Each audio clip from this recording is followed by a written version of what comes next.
Hello, everybody. Scott Golden, Golden Opportunities Coaching here. Welcome to those of you who are new. Welcome back to those of you who are seasoned veterans of what we do around here. We break down spiritual and social concepts in a basic, easy way, and we do that hopefully on a daily basis. We're gonna get a little bit better at that once I get caught up with the things and topics I have in the can. There's about a dozen and a half of them that I've been meaning to record, and we're gonna get that done today.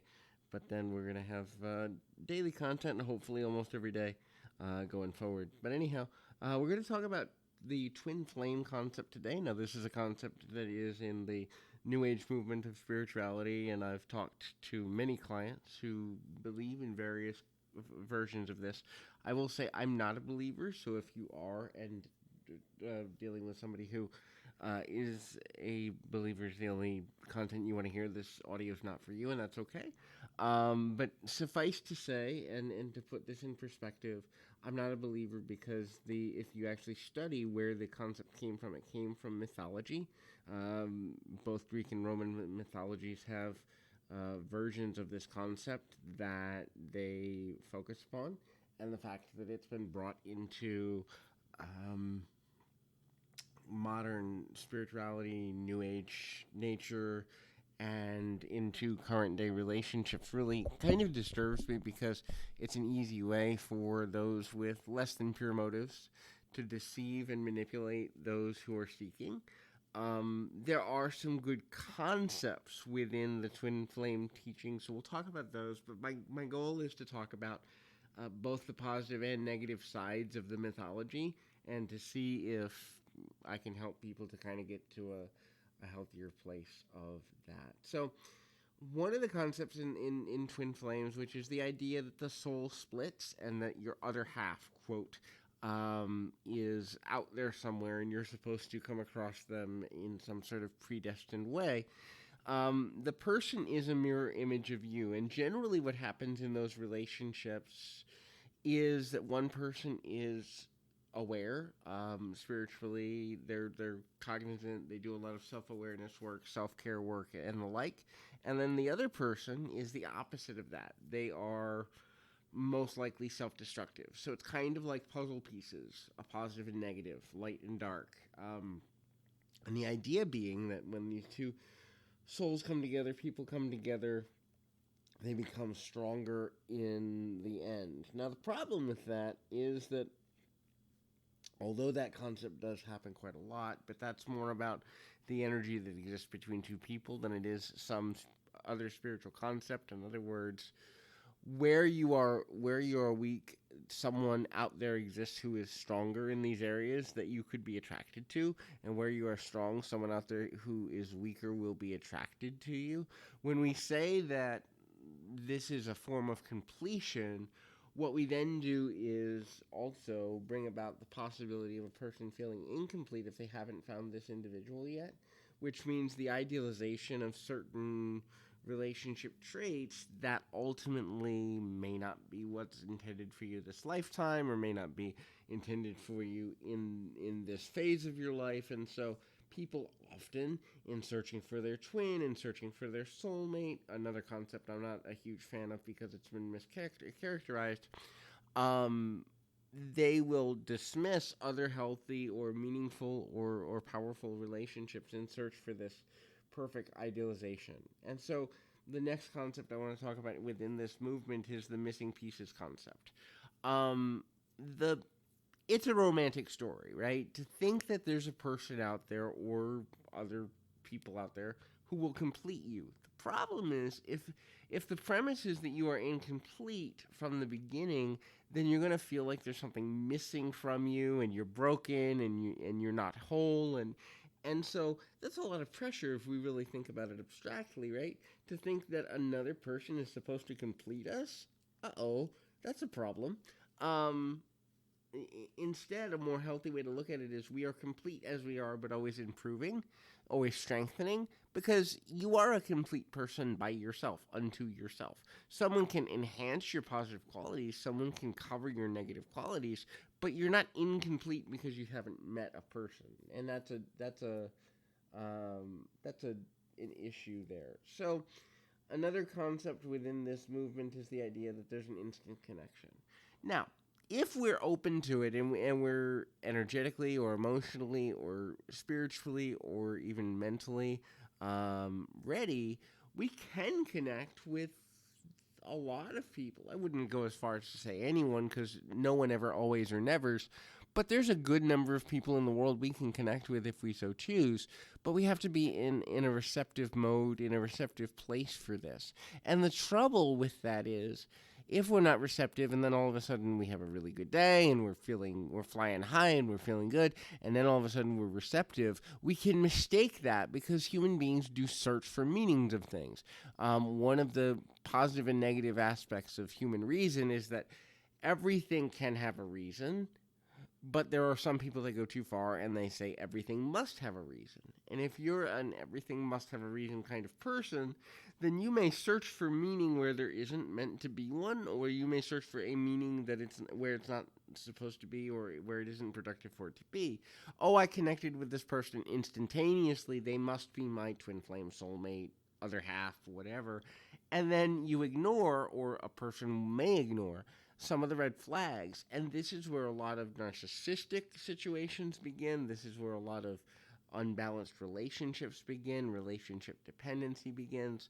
With the concept that you're broken unless you found this, ultimately comes the when I find it, or I think I found it, I put my all, I put my everything into this, and then I ignore my gut instincts about, hey, this isn't healthy, this isn't good, and so that's dangerous. Now, a good part of the twin concept is that both people can grow exponentially. If you have found someone that you feel is another half of yourself or a part of your completion, then you're going to want to improve yourself for the benefit of that relationship, for the benefit of that person, and hopefully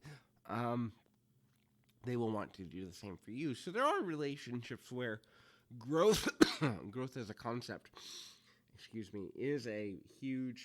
um, a huge aspect of why a relationship begins and the benefit thereof. It's a huge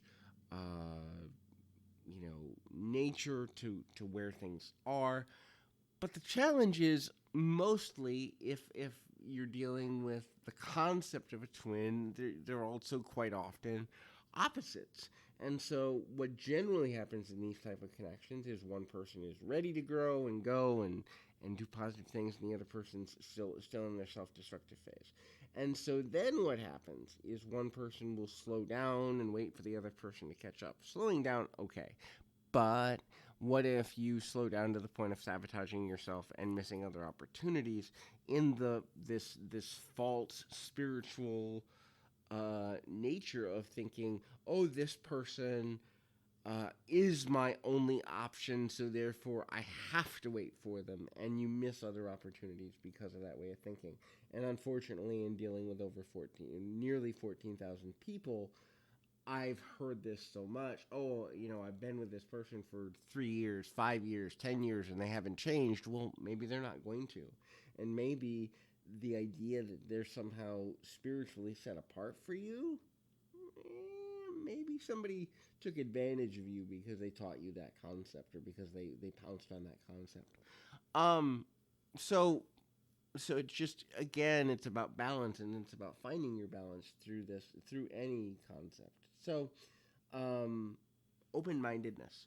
The one thing that meeting someone who is what I call a level up, and a person who forces you to, or invites you to look at intensifying your relationships and thereby having better quality relationships, is you're open.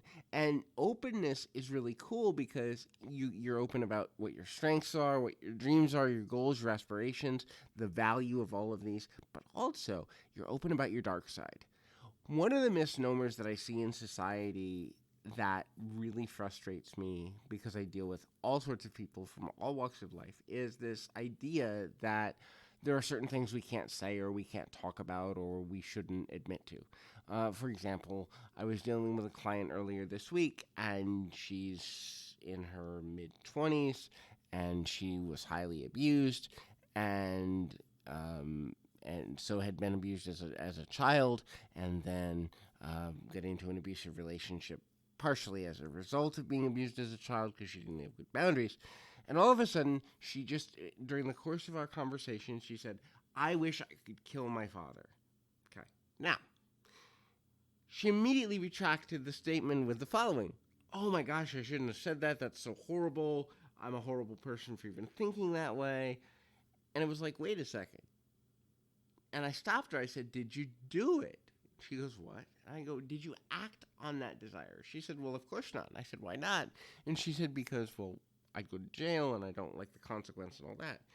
And so there's this thought within society that's pervasive about what's socially acceptable and what's not that I think needs to change a little bit.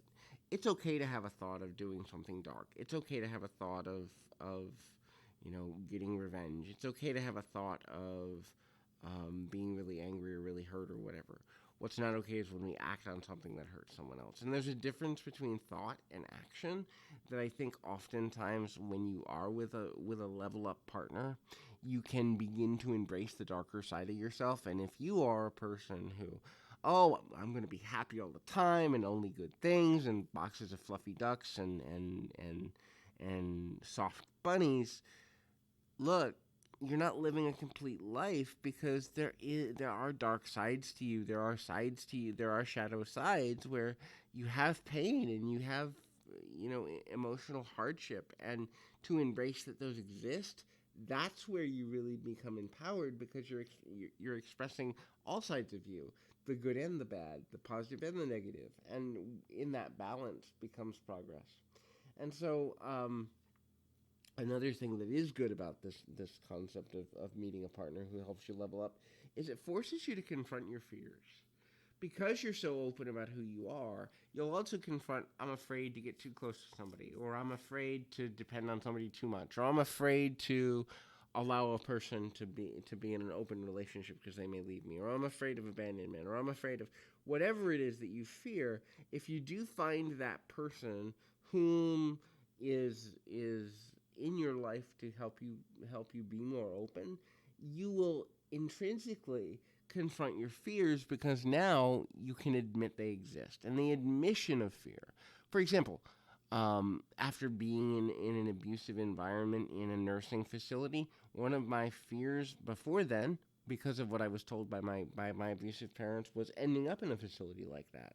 And because it was my fear for the majority of my life, and I'm using myself as an example just to show how this works, but because that was a fear the majority of my life, now I look back and say it almost was a self-fulfilling prophecy that had to happen for me to find my true empowerment. And because I lived through being neglected and abused in that environment, I can honestly say I would never go back there. So now my fear has changed. My fear has changed to becoming something less than 100% of myself. And it helps me stay more authentic. Wherein before my fear was a circumstance, ending up in a nursing facility, ending up in a care facility. Now my fear is not living life to 100%. And the evolution of that is because I had to confront my worst fear. And if you're in a relationship that causes you to do that, then you will grow exponentially. And lastly, if you're dealing with your twin flame and one of you is still in the self-sabotaging nature of that type of concept, then you learn so much about forgiveness. You learn that forgiveness is a choice, not based on what another person does. You learn that forgiveness is for you more than it is for the other person. You learn that forgiveness leads to freedom because then you can move forward rather than ruminating on the past. There's so much to be learned about forgiveness through that process, and it's very valuable. It's really awesome and really powerful. So that's kind of the view of the twin flame concept. I'd love your comments below if you believe in it, if you don't, what your experiences have been, and all that kind of stuff. Till next time, this is Scott Golden. Keep your feet on the ground, your mind in the moment. Till next time, everybody.